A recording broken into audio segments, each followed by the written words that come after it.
Investir dans les prêts entre pairs ou P2P.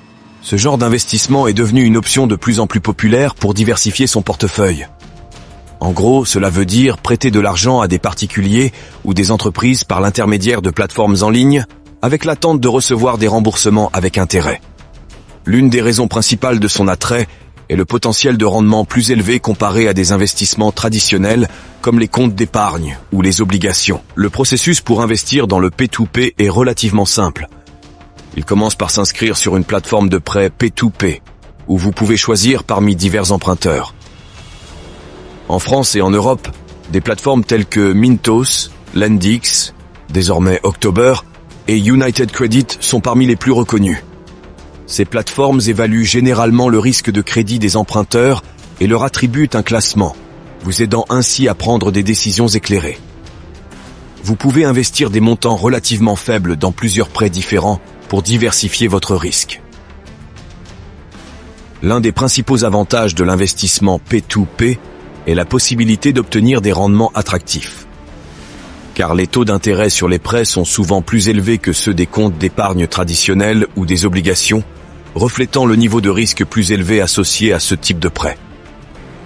En diversifiant vos investissements entre plusieurs prêts de différents niveaux de risque, vous pouvez potentiellement augmenter vos gains tout en gérant le risque. Cependant, il est important de noter que l'investissement P2P comporte des risques, notamment le risque de défaut de paiement. Il est donc crucial de faire des recherches approfondies et de comprendre les politiques de la plateforme, y compris comment elle gère les retards de paiement ou les défauts. 2. Investir dans les métaux précieux, tels que l'or et l'argent. Pour ceux qui aiment la prudence, il serait judicieux d'investir dans l'or et l'argent. Premièrement, ces métaux servent de couverture contre l'inflation, car lorsque la valeur de la monnaie diminue, le prix de l'or et de l'argent a tendance à augmenter, préservant ainsi la valeur de votre investissement. De plus, en période d'instabilité économique ou politique, comme celle que nous vivons actuellement, les métaux précieux sont souvent considérés comme un investissement sûr, car leur valeur ne dépend pas directement des performances des marchés boursiers ou des économies nationales. Pendant des millénaires, ces métaux ont été échangés et très estimés. Contrairement à la monnaie fiduciaire, l'or et l'argent sont des éléments tangibles que l'on peut tenir dans ses mains, des éléments qui conservent leur valeur intrinsèque, indépendamment des fluctuations de l'économie. Ce qui signifie que si la monnaie de votre pays est dévaluée en raison de l'inflation ou d'autres facteurs économiques, l'or et l'argent conservent leur stabilité. Ils demeurent une constante, un phare de sécurité dans ces moments d'incertitude économique. Leur valeur ne dépend pas de la prospérité d'une nation ou d'une devise, et où que vous soyez dans le monde, ils restent reconnus et appréciés. Vous pouvez investir directement en achetant des lingots ou des pièces auprès de vendeurs de métaux précieux, disponibles en ligne ou dans des magasins physiques. C'est l'option la plus tangible, mais elle nécessite un stockage sûr. Une alternative serait d'investir dans des fonds négociés en bourse liés à l'or et à l'argent. Ce sont des fonds qui suivent les prix de ces métaux et qui peuvent être achetés et vendus comme des actions sur le marché boursier, nécessitant simplement un compte de courtage. Mais si vous êtes prêt à assumer plus de risques, envisagez d'investir dans des actions de sociétés minières qui extraient l'or et l'argent. C'est potentiellement lucratif, mais la performance est liée non seulement au prix des métaux, mais aussi à la réussite de l'entreprise elle-même. Pour les investisseurs plus expérimentés, les contrats à terme sur l'or et l'argent sont une autre option, vous permettant d'acheter un certain montant de métal à une date et un prix futur spécifié. Et il faut aussi savoir que s'enrichir grâce aux métaux précieux dépend de la patience et de la compréhension du marché. L'or et l'argent ne génèrent pas de revenus passifs comme les dividendes des actions ou les loyers immobiliers. La clé est d'acheter à un prix raisonnable et de vendre lorsque les prix augmentent significativement, en gardant à l'esprit que cela peut prendre du temps. En diversifiant votre portefeuille avec des métaux précieux, vous pouvez réduire le risque global et potentiellement augmenter vos gains à long terme. 3. L'entrepreneuriat. C'est une voie d'investissement qui peut offrir des retours significatifs, malgré des risques élevés. Tout le monde peut entreprendre, même sans capital de départ important. En fait, de nombreux entrepreneurs prospères ont commencé avec des moyens limités, car ce qui est crucial est l'innovation, la détermination et une bonne idée. Steve Jobs et Steve Wozniak, par exemple, ont fondé Apple dans un garage avec un capital initial très limité. Leur innovation et leur persévérance ont transformé cette petite entreprise en un géant mondial de la technologie. De même, Mark Zuckerberg a lancé Facebook depuis sa chambre d'université, avec peu de ressources financières, mais beaucoup de créativité et de vision. Ces exemples montrent à quel point l'entrepreneuriat n'est pas tant une question de capital financier, mais plutôt de capital humain. L'entrepreneuriat est donc accessible à tous, même à ceux qui travaillent à plein temps. Cela offre l'opportunité de générer des revenus supplémentaires, tout en gardant la sécurité d'un emploi régulier. En commençant petit et en se concentrant sur des projets gérables, il est possible de concilier un travail à plein temps avec la création d'une entreprise parallèle. Cela permet non seulement de diversifier les sources de revenus, mais aussi de tester et de développer une idée d'entreprise sans le risque financier complet d'un engagement à temps plein. La clé est de commencer par identifier ceux qui vous passionnent ou ceux que vous connaissez le mieux. Par exemple, si vous adorez écrire, envisagez de lancer un blog ou un service de rédaction. Si la technologie vous fascine, pourquoi ne pas développer une application mobile ou un service en ligne ? L'étape suivante consiste à repérer un besoin sur le marché. Votre idée doit résoudre un problème spécifique ou répondre à un besoin des consommateurs. Un plan d'affaires simple, même succinct, peut clarifier vos idées et stratégies. Commencez ensuite petit. Testez votre produit ou service avec un minimum de ressources et recueillez des retours.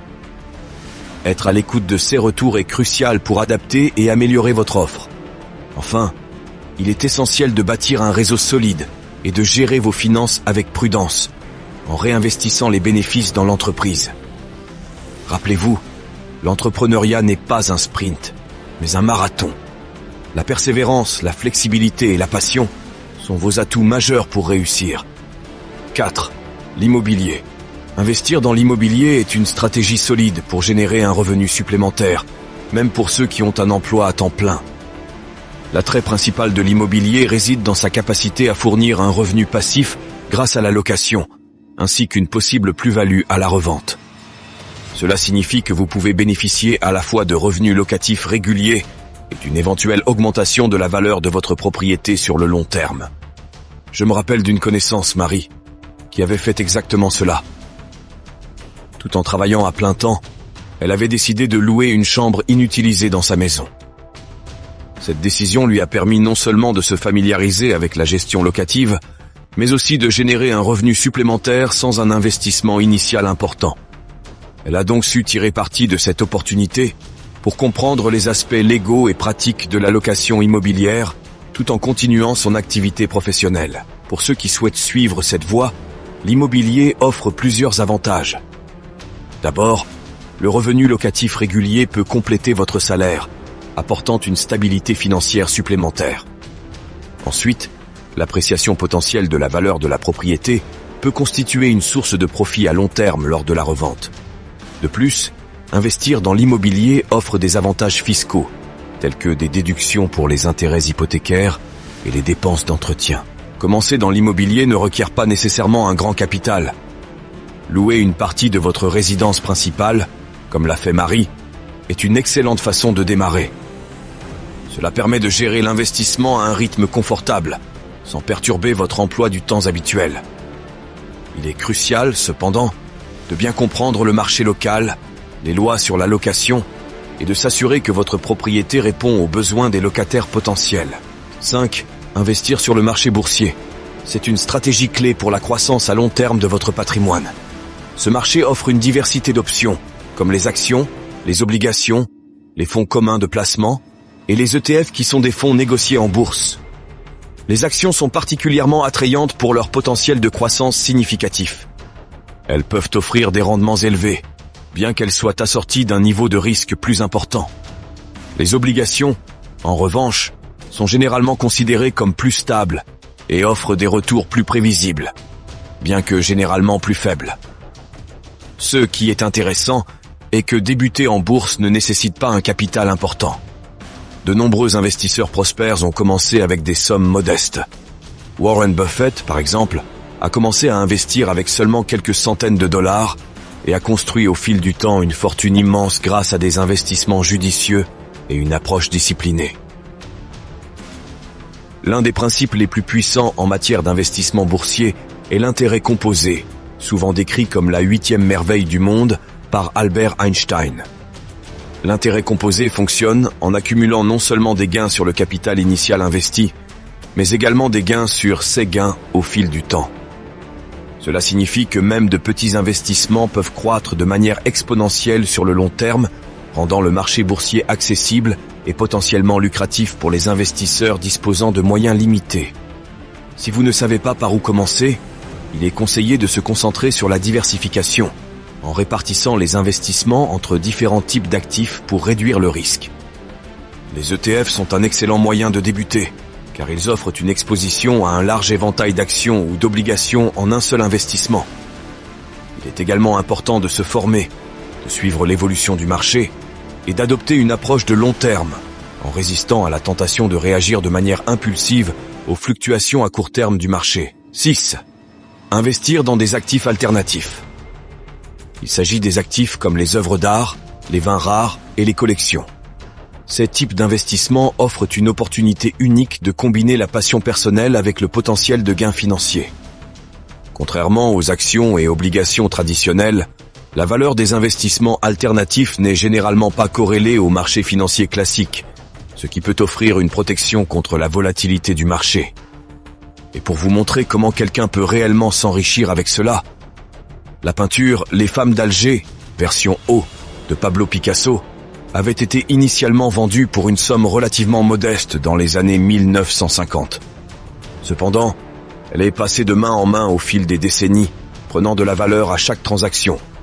En 2015, cette peinture a été vendue chez Christie's pour un montant record de 179,4 millions de dollars, devenant l'une des œuvres d'art les plus chères jamais vendues aux enchères. L'acheteur original de cette œuvre n'aurait probablement jamais imaginé une telle appréciation de la valeur. Donc, si vous êtes passionné par quelque chose, il est essentiel de se renseigner et de se connecter avec des experts dans le domaine. Pour les œuvres d'art, par exemple, cela peut impliquer de travailler avec des galeries, des maisons de vente aux enchères et des conseillers en art.